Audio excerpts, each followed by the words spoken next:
ఆంధ్రప్రదేశ్ ముఖ్యమంత్రి నారా చంద్రబాబు నాయుడు కేంద్ర జలశక్తి శాఖ మంత్రి సిఆర్ పాటిల్తో సమావేశమై పోలవరం ప్రాజెక్టుకు సంబంధించిన కీలక అంశాలపై చర్చించారు.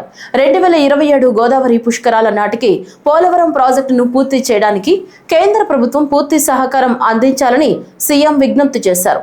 తొలి దశలో 41.15 మీటర్ల మేర నీటి నిల్వకు అవసరమైన నిర్మాణాలను పూర్తి చేయాల్సిన అవసరం ఉందని వివరించారు.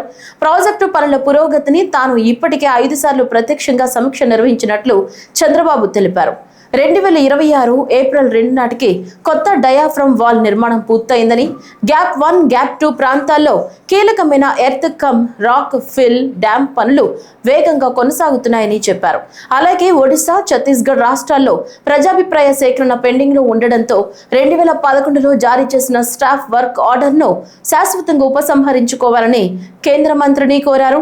అలా చేస్తే పోలవరం పనులు ఎలాంటి ఆటంకాలు లేకుండా వేగంగా పూర్తి చేసుకునే అవకాశం ఉంటుందని సీఎం స్పష్టం చేశారు.